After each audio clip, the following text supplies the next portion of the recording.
네, 오늘도 주님의 평화와 은혜가 함께하기를 간절히 기도합니다. 이번 주에는 민족의 대명절인 추석이 있습니다. 그러나 올해 추석은 여느 때 추석과 굉장히 다른 모습일 것 같습니다. 코로나19로 인해서 부모님께 찾아가지 못하는 분들도 계시고 또 저 역시 마찬가지입니다. 그러나 가까운 가족 안에서 더 의미 있고 더 행복하고 더 마음을 나누는 소중한 추억을 만드는 추석이 되면 참 좋겠습니다. 오늘은 산에서 만나다 네 번째 시간, 그리심산과 에발산 사이에서라는 제목으로 하나님 말씀을 나누겠습니다. 신영복 교수가 쓴 더불어 숲이라는 책이 있습니다. 이 책은 세계 여러 지역을 여행하면서 그 기행문을 작성한 그런 책입니다. 근데 그 중에서 하나의 장소에 가는데요. 콜럼버스의 산타마리아호가 떠난 우엘바 항구라고 하는 곳을 방문해서 쓴 글이 있습니다. 그때에 쓴 글의 제목이 뭐냐면 콜럼버스는 왜 서쪽으로 갔는가? 이게 책 내용, 그 기행문의 소제목입니다. 콜럼버스는 왜 서쪽으로 갔는가? 이렇게 제목을 썼습니다. 우리는 콜럼버스 그러면 신대륙 발견이라는 것을 배워왔습니다. 그런데 이 책이 말하는 건 오늘날 사람들은 더 이상 그것을 신대륙이라고 하지 않는다는 겁니다. 왜냐하면 이미 원주민들이 살고 있었던 곳인데 그곳은 신대륙이 아니다라고 하는 겁니다. 또 하나는 발견이라는 말을 쓰지만 그건 도착이다 이렇게 설명을 합니다. 그는 콜럼버스의 1492년은 식민주의 역사의 시작을 알리는 해였다. 원주민들의 부를 빼앗아 자기의 부를 채우는 해였다. 지구가 둥글다는 것을 확인하는 과정도 아니었다. 왜냐하면 그때 죽음을 당한 아메리카 원주민이 약 1600만 명입니다. 그리고 그 이후에 아프리카에서 사냥을 당한 흑인들의 수가 그와 비슷합니다. 과연 우리는 그것을 의미 있는 일, 신대륙 발견 이렇게 말할 수 있는가? 그런 이야기를 끌고 갑니다. 저는 여기서 이런 질문을 한번 해봤습니다. 그러면 만약 콜럼버스가 동쪽으로 갔다면 어떤 일이 벌어졌을까? 제목은 콜럼버스는 왜 서쪽으로 갔는가니까 동쪽으로 갔다면 어떤 일이 벌어졌을까? 이걸 한번 생각해 보게 되었습니다. 콜럼버스는 아시아에 도착했겠죠. 그리고 거기서 이렇게 말했을 겁니다. 난 신대륙을 발견했어. 그리고 거기서 또다시 부를 착취했을 겁니다. 또다시 살인을 범했을 겁니다. 여러분, 동쪽으로 가는 것과 서쪽으로 가는 것에 어떤 차이가 있겠습니까? 정말 중요한 핵심은 무엇이겠습니까? 오늘 그 질문을 하면서 여러분과 함께 하나님의 말씀을 나누어 보고자 합니다. 오늘 우리가 나누는 신명기의 구조는 대단히 간결합니다. 신명기가 말하는 내용은 이겁니다. 순종하는 자는 복을 받는다. 불순종하는 자는 저주를 받는다. 이게 신명기 법의 가장 핵심적이고 중요한 전체적 흐름의 내용의 전부입니다. 오늘 본문은 그것을 가장 잘 보여주는 본문이라고 생각합니다. 하나님께서 이스라엘 백성 앞에 복과 저주를 두셨다. 이렇게 설명합니다. 그런데 거기에는 조건이 있다는 겁니다. 내가 하나님의 말씀을 순종할 것이냐? 아니면 우상을 따를 것이냐? 이 조건에 따라 너는 복을 받을 수도 있고 저주를 받을 수도 있다. 이렇게 말씀하십니다. 그러면서 구체적인 장소를 언급하십니다. 하나는 축복을 상징하는 그리심산이고 또 하나는 저주를 상징하는 에발산입니다. 그런데 이 이야기를 듣고 있는 것은 아직 가나안 땅에 들어가기 이전입니다. 모압 평지에서 이 이야기를 듣고 있었습니다. 하나님은 약속을 하십니다. 너희는 반드시 가나안 땅에 들어갈 거야. 내가 그 땅을 반드시 너희에게 줄 거야 라고 약속하시면서 너희는 모든 규례와 법도를 지켜라 라고 하나님이 명령했다는 내용이 오늘 본문 전체의 내용입니다. 우리가 오늘 본문을 이해하기 위해서 알아야 될 두 가지가 있습니다. 첫째는 뭐냐면 이것을 듣는 청중입니다. 누가 이걸 듣고 있느냐라고 하는 겁니다. 이 신명기의 율법과 법을 듣고 있는 사람은 출애굽한 세대가 아닙니다. 이 세대는 모두 광야에서 죽었습니다. 그리고 그 다음 세대가 지금 이 이야기를 듣는 청중입니다. 이걸 청중의 관점에서 이렇게 말하면 좋습니다. 이걸 듣는 건 조상들이 아닙니다. 우리 세대입니다 라는 것입니다. 이걸 지금 듣고 있는 건 우리 세대라는 겁니다. 자, 신명기 5장 3절은 이렇게 이야기합니다. 이 언약은 여호와께서 우리 조상들과 세우신 것이 아니요 오늘 여기 살아있는 우리 곧 우리와 세운 것이라. 하나님이 이 법을 누구한테 말씀하신다고요? 오늘 여기 살아있는 우리, 오늘 여기 살아있는 우리 세대와 하나님께서 하신 약속이고 말씀이다. 그것을 설명하는 겁니다. 자, 이걸 머리에 기억해야 됩니다. 두 번째, 또 하나 기억한 건 장소입니다. 지금 이걸 듣고 있는 건 모압 평지, 아직 가나안 땅에 들어가기 전입니다.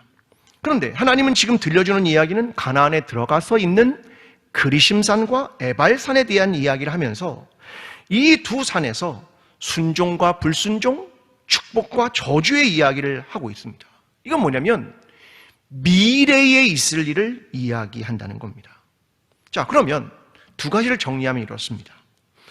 이 말씀은 오늘을 살아가는 우리가 듣고 순종할 것이냐 불순종할 것이냐에 대한 미래의 결정을 해야 한다라고 하는 것을 말해주는 성경의 말씀이다라고 하는 것으로 이해해야 한다는 겁니다. 자, 이제 이 두 가지를 놓고 오늘 본문을 살펴보겠습니다. 먼저 26절부터 28절까지의 말씀입니다. 내가 오늘 복과 저주를 너희 앞에 두나니 너희가 만일 내가 오늘 너희에게 명하는 너희의 하나님 여호와의 명령을 들으면 복이 될 것이요 너희가 만일 내가 오늘 너희에게 명령하는 도에서 돌이켜 떠나 너희 하나님 여호와의 명령을 듣지 아니하고 본래 알지 못하던 다른 신들을 따르면 저주를 받으리라. 자, 이 본문은 이렇게 얘기하는 겁니다. 자, 오늘이라는 시간 복과 저주를 너희 앞에 두었다. 너희에게는 두 길이 있다. 그런데 조건이 있다. 이 본문에는 만일이라는 말을 두 번이나 사용합니다. 조건이 있다는 겁니다. 복과 저주를 만나게 되는 선택이 우리의 앞에 두 개의 문이 있는 것처럼 되어 있는데 거기엔 조건이 있다. 내가 하나님의 명령을 따를 것이냐? 그렇지 않을 것이냐? 그 이야기를 우리에게 들려주는 겁니다. 하나님께서 가인에게도 이와 비슷한 말씀을 하신 적이 있었습니다. 창세기 4장 7절이 이렇게 말합니다. 내가 선을 행하면 어찌 낯을 들지 못하겠느냐? 선을 행하지 아니하면 죄가 문에 엎드려 있느니라. 죄가 너를 원하나 너는 죄를 다스릴지니라. 가인에게 이렇게 얘기하는 겁니다. 죄가 너 앞에 엎드려 있다. 내 앞에 있다는 겁니다. 내가 이걸 다스리지 않으면 그 죄가 너를 함락하게 될 것이다. 그 이야기를 하나님이 가인에게도 들려주셨습니다. 여러분, 중요한 건 우리 앞에 선택지가 있다는 것, 바로 그것입니다. 자, 지금 이스라엘 백성은 이 모세의 이야기를 듣는 장소가 모압 평지이지만 실제 이야기는 그리심산과 에발산의 이야기를 계속 들려주고 있습니다. 자, 우리는 먼저 이 산에 대해서 알 필요가 있습니다. 자, 그림 하나를 좀 보여주십시오. 이스라엘의 구조를 알 필요가 있습니다. 자, 여기에 보면 산이 두 개가 보입니다. 저 오른쪽이 그리심산이고요, 왼쪽이 에발산입니다. 그리고 그 가운데 있는 평지가 세겜이라는 곳입니다. 자, 저기가 굉장히 역사적인 장소이거든요. 예를 들면 아브라함이 가나안 땅에 들어가 제일 먼저 제단을 쌓은 게 어디냐면 저 세겜이라고 하는 평지입니다. 야곱도 외삼촌 라반의 집에서 가나안으로 올 때 처음 구입한 땅이 어디냐면 저 세겜이라는 땅입니다. 조상들에게 되게 역사적인 장소입니다. 근데 저 세겜은 그림에서 보는 것처럼 저기에 서면 산 두 개를 보게 된다는 겁니다. 그리심산과 에발산입니다. 자, 이 장소는요, 선택의 장소이다라는 것을 의미합니다. 저 세겜에 있었던 하나의 일이 있었습니다. 이후에 여호수아가 모든 백성을 모으고 마지막 설교를 하는 장소가 저기였습니다. 저 세겜이었습니다. 거기서 마지막 메시지를 들려줍니다. 너희는 여호와를 섬길 것인지 다른 신을 섬길 것인지 오늘날 선택하라. 그게 바로 저 세겜에서 있었던 겁니다. 그래서 그 언약을 세겜 언약 이렇게 부르게 됩니다. 여러분, 오늘 저와 여러분은 오늘의 세대를 살아가는 사람으로 선택의 장소인 세겜에 서 있는 사람과 같습니다. 어디로 가야 할지, 어떤 결정을 내려야 할지, 어떤 신앙의 삶을 살아가야 할지를 결정해야 합니다. 코로나19는 우리에게 더 많은 결정을 해야 하는 현실로 우리에게 다가오는 것이 사실입니다.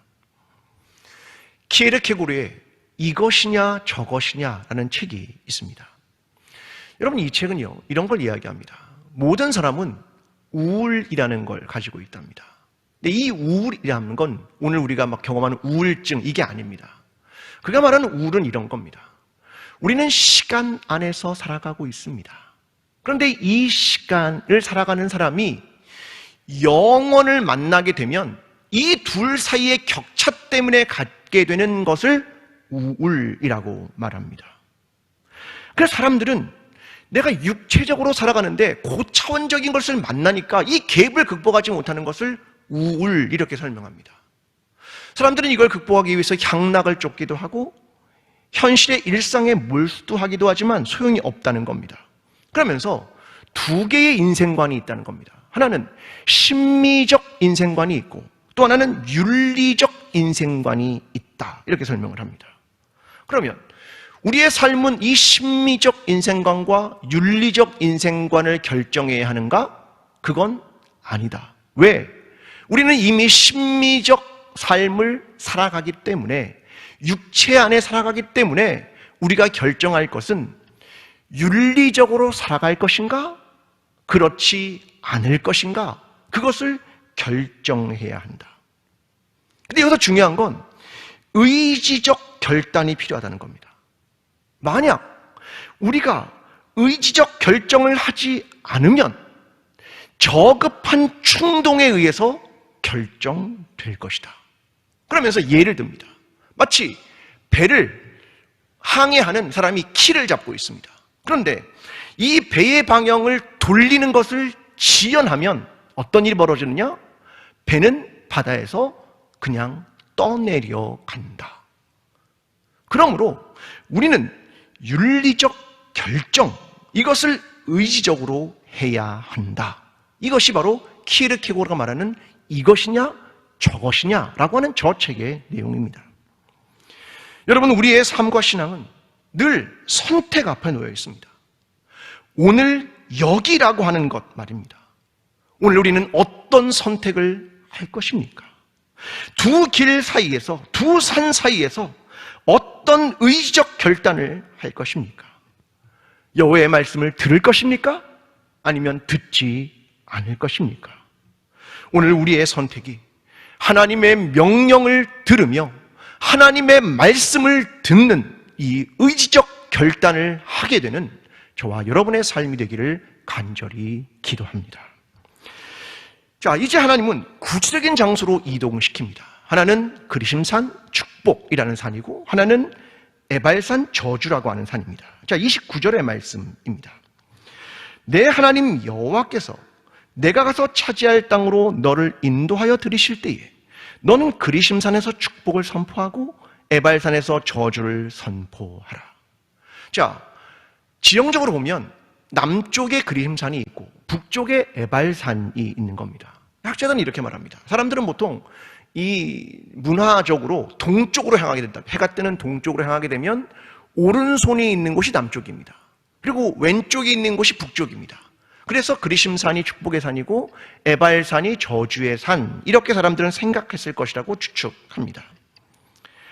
근데 신명기 27장에 보면 12개 지파를 6개 나누어서 그리심산과 에발산에 세웁니다. 시므온, 레위, 유다, 이사갈, 요셉, 베냐민은 축복하기 위해 그리심산에, 르우벤, 갓, 아셀, 스불론, 단, 납달리는 저주하기 위해 에발산에 세웁니다. 그 다음에 레위 사람들이 여호와 앞에 큰 소리로 외칩니다. 15절이 이렇게 말합니다. 장색의 손으로 조각하였거나 부어 만드는 우상은 여호와께 가증하니 그것을 만들어 은밀히 세우는 자는 저주를 받을 것이라 할 것이요 모든 백성은 응답하여 말하되 아멘 할지니라. 그러니까 레위인들이 모든 백성이 모여 있는데 12가지의 이야기를 쫙 나열하면서 큰 소리로 외칩니다.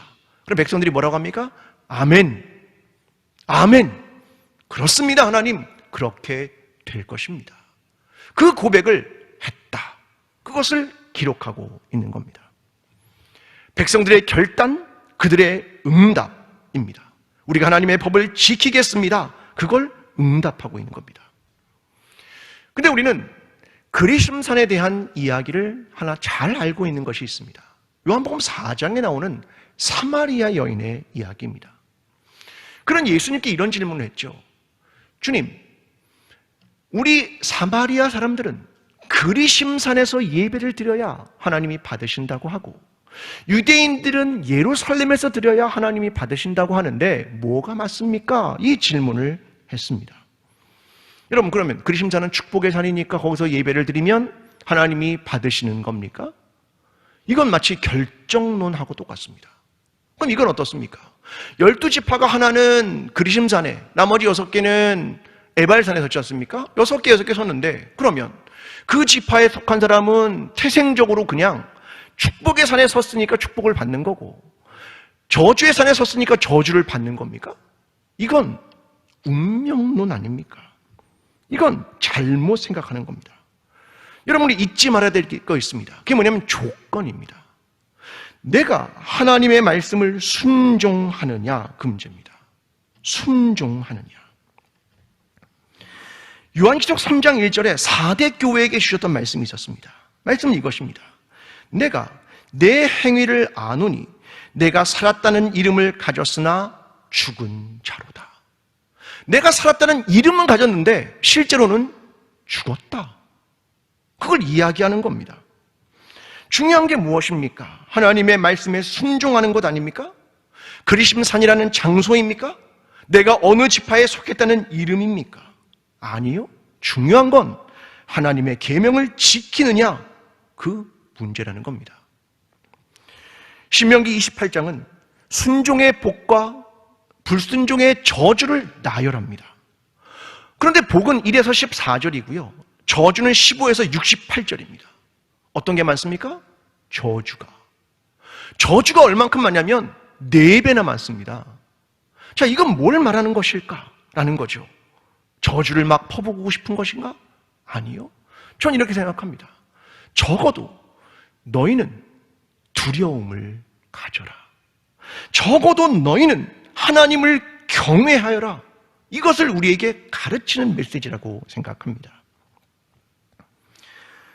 기도하시는 장로님도 이야기하셨지만 지난주에 우리 교단 총회가 있었습니다. 우리 교단 정치의 민낯을 보는 참 부끄러운 일이었습니다. 최초로 온라인으로 진행을 했습니다. 50명 미만의 사람들이 모였고요. 나머지 전국에 있는 사람들은 각 지역에 흩어져서 교회에서 모였습니다. 그런데 가운데서 진행하는 사람들은 흩어져 있는 다른 사람들에게 기회를 주지 않습니다. 그들의 목소리에도 귀를 기울이지 않습니다. 모여있는 그 사람들끼리 그냥 진행을 합니다. 각본에 짠 것처럼 말입니다. 명성교회의 세습 문제는 본회의에서 다루어져야 하지만 다루지 않았습니다. 신학교 총장의 인준을 부결시켰습니다. 교권이 학교 안으로 들어오는 109년 역사상 처음 있는 일이었습니다. 여러분, 중요한 건 지금 무엇입니까? 코로나19 상황에서 교단의 대책과 방향이 무엇인지, 미래에 우리가 선교하는 것이 어려워지면 앞으로 우리는 어떤 선교를 해야 할 것인지, 생태계와 환경의 문제는 무엇인지, 이러한 중요한 이슈는 아무것도 없고 오직 자기 마음대로 그 결정을 해 나갔습니다. 여러분, 교회라는 장소가 중요합니까? 그리스도인이라는 이름이 중요합니까? 세상의 사람들은 우리를 뭐로 본다고 생각하십니까? 우리를 교회로 볼까?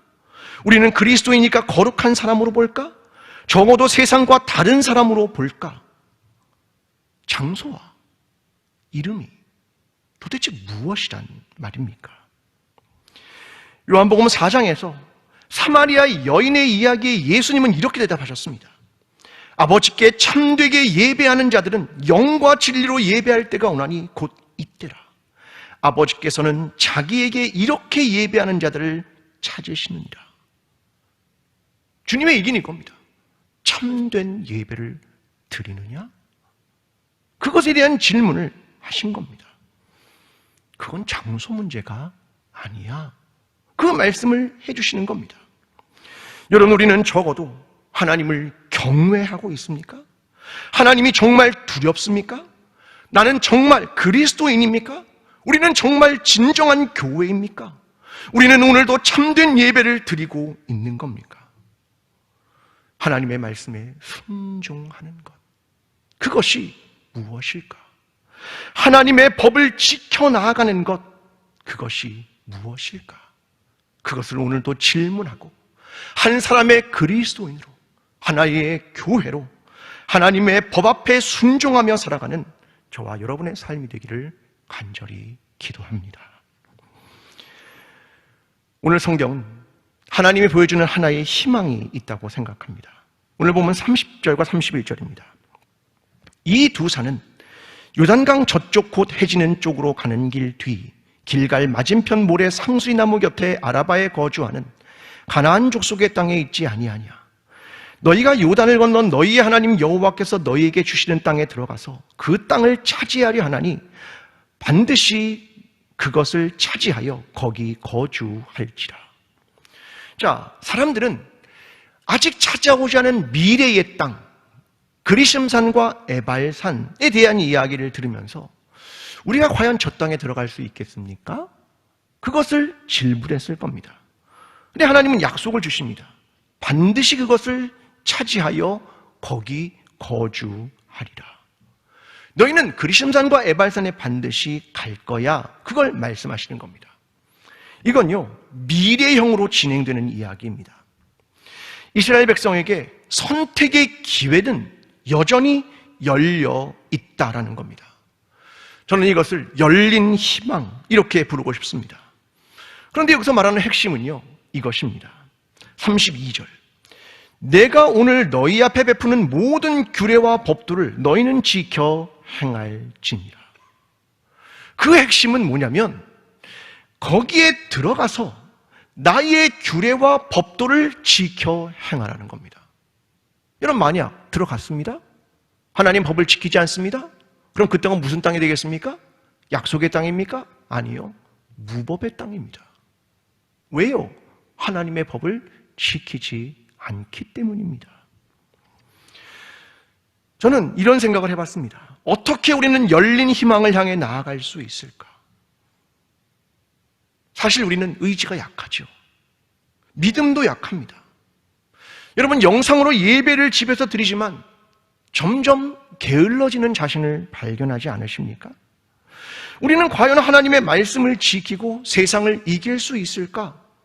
거기에 대한 고민이 있는 것이 사실입니다. 저는 성경에 돕는 장치들을 하나님이 계속 마련한다고 생각합니다. 자, 예를 들어 보겠습니다. 옷단에 다는 술입니다. 하나님은 너희의 옷 아래 단에다가 실로 이렇게 술을 달아라, 푸른색으로 술을 달아라 이렇게 말합니다. 이걸 치트라고 합니다. 이게 흘끗 보는 것입니다.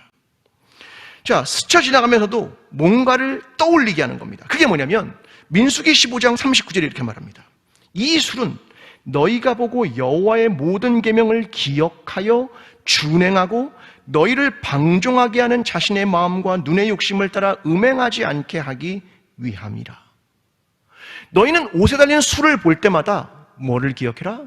하나님의 말씀과 그걸 준행하는 걸, 그리고 너 자신의 죄를 기억해라. 그 장치를 주는 겁니다. 그분입니까? 성전에 가면 제일 먼저 만나는 번제단이 있습니다. 근데 번제단에 철이 이상한 게 거기 하나 붙어 있는 겁니다. 그게 뭔지 아십니까? 기억하기 위한 장치입니다. 광야에서 나담과 아비람이 반역을 합니다. 하나님은 이때 향로 하나를 사용합니다. 그리고 이 향로를 펴가지고 번제단에 붙여놓으라고 합니다. 왜요? 제사를 드리러 가면 볼 때마다 그걸 보라는 겁니다. 뭐다? 하나님 앞에 예배를 드리는 건 이것이고 하나님 앞에 반역하는 건 이런 것을 이룬다라고 하는 경고로 하나님이 만드신 기억의 도구들입니다. 저는 이것을 하나님은 삶의 여러 장소에 여러 도구들로 표지로 세웠다고 생각합니다. 우리에게 그리심산과 에발산이란 뭐냐면 이런 표지와 되게 비슷합니다. 그 산을 볼 때마다 기억을 해라 라는 겁니다. 하나님의 말씀을 기억하고 순종과 불순종과 복과 저주를 기억하라는 겁니다. 그걸 하나님은 삶의 곳곳에 중간중간에 계속 표지를 세우는 겁니다. 왜요? 기억하기 위해서입니다. 여러분, 오늘 가장 큰 문제는 뭐냐면 기억을 잃어간다는 겁니다. 비대면으로 자꾸 되니까 성도들의 얼굴이 점점 잊혀져 간다는 겁니다. 우리가 사람들을 자꾸 기억하는 걸 못한다는 겁니다. 이게 가장 어려운 문제 같습니다. 여러분, 기억이라는 말은요, 히브리어로 자카르라고 합니다. 기억 혹은 기념 이렇게 말합니다. 근데 이 단어는요, 그냥 정신 속에, 생각 속에 기억하는 것을 말하는 단어가 아닙니다. 이것이 어떤 행동을 불러일으키는 것까지를 말하는 게 기억이라고 하는 자카르라고 하는 단어입니다. 우리는 기억과 필사적으로 싸워야 하는 겁니다. 하나님의 말씀을 기억하는 것, 하나님의 계명을 기억하는 것, 그걸 위해 표지를 계속 세워두지 않으면 기억을 잊게 되는 겁니다. 그래서 자크의 세 번째 뜻은 이겁니다. 낭독, 낭송입니다. 어떤 걸 계속 낭독하고 낭송해서 이걸 잊지 않기 위해서 계속 뭔가의 도구를 만드는 겁니다. 저는 이것이 그리심산과 에발산이라고 생각합니다. 여러분, 우리는 하나님을 기억하고 공동체를 기억하기 위해서 오늘도 대단히 애를 씁니다. 그래서 우리는 뭘 합니까? 성경을 읽어야 하는 겁니다. 유튜브에 있는 설교의 영상을 계속 듣는 겁니다. 아침마다 검은 불꽃을 위하는 묵상을 계속 하는 겁니다. 누군가는 성경 필사를 계속 하는 겁니다. 그리고 서로가 서로에게 기억을 도와주는 표지가 되어야 하는 겁니다. 저 사람을 만나면 하나님이 기억나는, 저 사람을 만나면 교회 공동체가 기억나는 것 말입니다. 이것이 기억이라는 겁니다. 예수님은 우리에게 꼭 기억하라고 주신 것이 하나 있었습니다. 누가복음 22장 19절입니다. 또 떡을 가져 감사 기도를 하시고 떼어 그들에게 주시며 이르시되 이것은 너희를 위하여 주는 내 몸이라. 너희가 이를 행하여 나를 기념하라 하시고. 나를 기억해라, 그 말입니다. 뭡니까? 성만찬입니다. 이걸 통해 나를 기억해라. 그 핵심은 뭡니까? 너희를 위해 주는 내 몸, 십자가.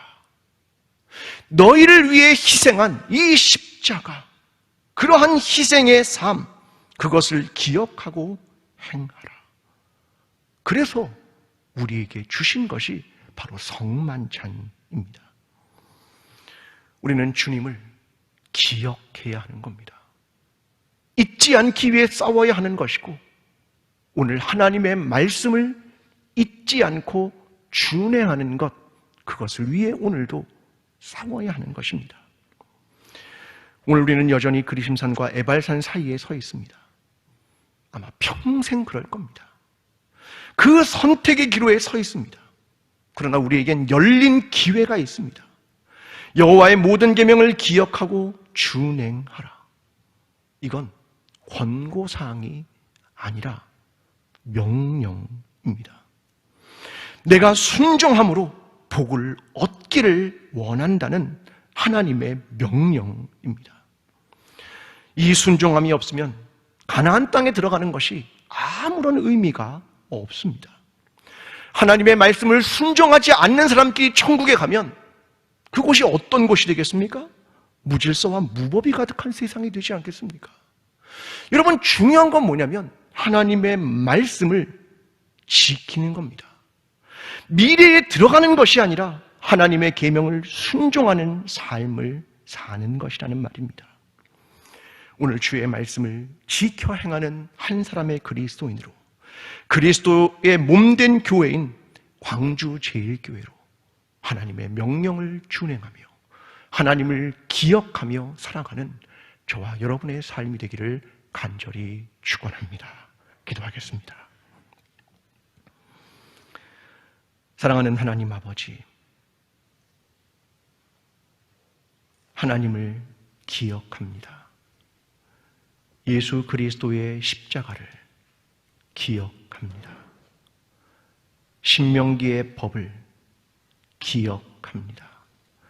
하나님, 이 기억의 문제와 싸울 때마다 하나님 도와주시고, 우리가 우리 앞에 펼쳐진 미래에 대하여 하나님의 뜻을 바르게 선택하며 결정하며 행하는 참된 그리스도인과 그리스도의 교회가 될 수 있도록 주님 우리와 함께하여 주시옵소서. 예수 그리스도의 이름으로 기도합니다. 아멘. 사랑하는 광주제일교회 성도 여러분, 오늘도 우리는 그리심산과 에발산 사이에 세겜에 서 있습니다. 하나님은 오늘 우리의 세대의 저와 여러분에게 선택을 말씀하십니다. 하나님을 순종할 것이냐 아니냐, 그 사이에서 하나님을 경외하며 하나님의 길로 행하십시오. 하나님의 계명을 잊지 말고 기억하십시오. 표대를 향하여 달려가십시오. 주님께서 그 길에서 우리와 동행해 주실 것입니다. 이제는 우리를 위해 자기 자신을 아낌없이 내어주신 예수 그리스도의 은혜와 자기 백성을 인도하시는 하나님 아버지의 사랑과 오늘 여기에서도 바른 선택하는 것을 도우시는 성령님의 인도하심이 그리심산과 에발산 사이에서 하나님의 계명을 선택하며 기억하며 준행하며 살아가기를 원하는, 함께 예배하는 모든 성도들의 예배와 삶의 현장 위에 그리스도의 몸된 교회로 회복되어 가기를 소원하는 광주제일교회 위에, 회복을 갈망하는 나라와 민족 위에 지금부터 영원까지 함께 하시기를 간절히 축원하옵나이다. 아멘.